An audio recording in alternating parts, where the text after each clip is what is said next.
ஆண்டோடைய பரிசுத்த நாமம் மகிமைப்படுவதாக. நீங்கள் சுகமாய் இருப்பீர்கள் என்று கர்த்தர்கள் விசுவாசிக்கிறேன். நல்ல வார்த்தை என்கிறதான இந்த ஒளி தொகுப்பு உங்களுக்கு நிச்சயம் ஆசீர்வாதமாக இருக்கும்.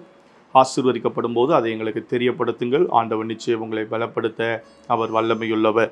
இன்றைய நாளிலும் தேவன் நமக்கு தருகிற கர்த்தருடைய வார்த்தை என்னாகமத்தின் புஸ்தகம் 14வது அதிகாரம் 9வது வசனத்தை நான் உங்களுக்காக வாசிக்கிறேன். கர்த்தருக்கு விரோதமாக மாத்திரம் கலகம் பண்ணாதிருங்கள். அந்த தேசத்தின் ஜனங்களுக்கு நீங்கள் பயப்பட வேண்டியதில்லை. அவர்கள் நமக்கு இறை ஆவார்கள். அவர்களை காத்த நிழல் அவர்களை விட்டு விலகி போயிற்று சொல்லிவிட்டு ஆண்டவர் சொல்றாரு, கர்த்தர் நம்மோடே இருக்கிறார், அவர்களுக்கு பயப்பட வேண்டியதில்லை என்றார்கள். கர்த்தருக்கு ஸ்தோத்திரம் உண்டாவதாக. கர்த்தர் நம்மோடே இருக்கிறார். இம்மானுவேல் என்பதற்கு கர்த்தர் நம்மோடு இருக்கிறார் என்று அர்த்தமாம் என்று வேதத்தில் நம்ம வாசிக்கிறோம். கர்த்தருக்கு ஸ்தோத்திரம் உண்டாவதாக. உங்களோடும் என்னோடும் உங்கள் குடும்பத்தோடும் என்னுடைய குடும்பத்தோடும் நம்முடைய திருச்சபைகளோடும் நம்முடைய சூழ்நிலைகளோடும் நாம் சந்திக்கிற எல்லா காரியங்களிலும் கர்த்தர் நம்ம கூடவே இருக்கிறார். ஆகவே யாருக்கும் பயப்பட வேண்டிய அவசியம் இல்லவே இல்லை. கர்த்தருக்கு ஸ்தோத்திரம் உண்டாவதாக. என வசனம் சொல்லுது, தேவன் நமக்கு பயமுள்ள ஆவியை கொடாமல். ஆமென். கர்த்தருக்கு ஸ்தோத்திரம் உண்டாவதாக. பலமும் தெளிந்த புத்தியும் உள்ள ஆவியை ஆண்டவர் நமக்கு தந்த. பயமுள்ள ஆவியை கர்த்தர் தரல. தேவன் ஒருவருக்கு முன்பாக அஞ்சி அவருக்கு பயப்படுங்கள், அவருக்கு முன்பாக நடுங்குங்கள். அதுதான் வசனம் சொல்லுகிறதே தவிர வேறு எந்த சத்துருவுக்கும் உலகத்தின் எந்த கிரியைகளுக்கும் நாம் பயப்பட வேண்டிய அவசியம் இல்லவே இல்லை. கர்த்தருக்கு ஸ்தோத்திரம் உண்டாவதாக. எதுவும் நம்ம பயமுறுத்த முடியாது. பயமுறுத்தினாலும் பயப்பட வேண்டிய அவசியம் இல்லை. கர்த்தர் நம்ம கூடவே இருக்கிறார்.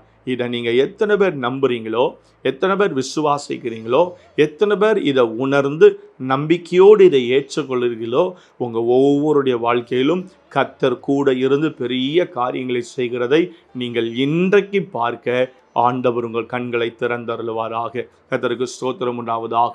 தேவனுடைய மேகம், கர்த்தருடைய மேகம் இஸ்ரவேல் புத்திரர் போகிற எல்லா இடங்களிலும் முன் சென்றதை போல கர்த்தர் உங்கள் கூடவே தான் இருக்கிறார். உங்கள் வலது பக்கத்தில் நிழலாக, இரவில் ஸ்தோத்திரம் அக்கினி மயமாக ஆண்டவர் உங்கள் கூடவே தான் இருக்கிறார். உங்களை பாதுகாக்கிற கர்த்தர் உங்கள் கூடவே தான் இருந்து பாதுகாத்து வருகிறார்.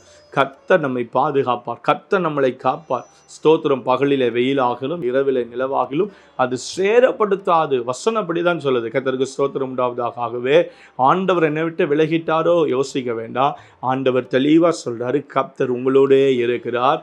அவர்களை காத்த நிழல் விலகினது, உங்களை காக்கிற தேவனுடைய நிழல் உங்களோடு கூட இருக்கிறது. கர்த்தருக்கு ஸ்தோத்திரம் உண்டாகும். அவர் செட்டைகளின் கீழ் அடைக்கலம் போகுவாய். வசனம் அப்படிதான் சொல்லுது. ஆமே. அப்போனா கர்த்தருடைய செட்டைகளின் நிழலில் உங்களுக்கும் எனக்கு ஆரோக்கியம் உண்டு, அடைக்கலம் உண்டு. பயப்படுகிற எந்த காரியமாக இருந்தாலும் இன்றைக்கு அவைகளிடத்தில் உங்களை கர்த்தர் ஒப்பு கொடுக்காமல் அவைகளை உங்கள் கைகளில் ஒப்பு கொடுத்து உங்களை தலை நிமிர்ந்து வாழச் செய்ய அவர் வல்லமையுள்ளவர். நல்ல தெய்வமே, இந்த வார்த்தை அப்படியே ஒவ்வொருடைய வாழ்க்கையிலும் அப்படியே நிறைவேறட்டும். பயப்படுகிற எந்த காரியமும் உங்களுடைய பிள்ளைகளை தொடாதபடி, அணுகாதபடி கர்த்தர் வேலியடைத்து பாதுகாத்து கிருபையினால் நீர் பலப்படுத்தும். நாமம் மகிமைப்படட்டும்.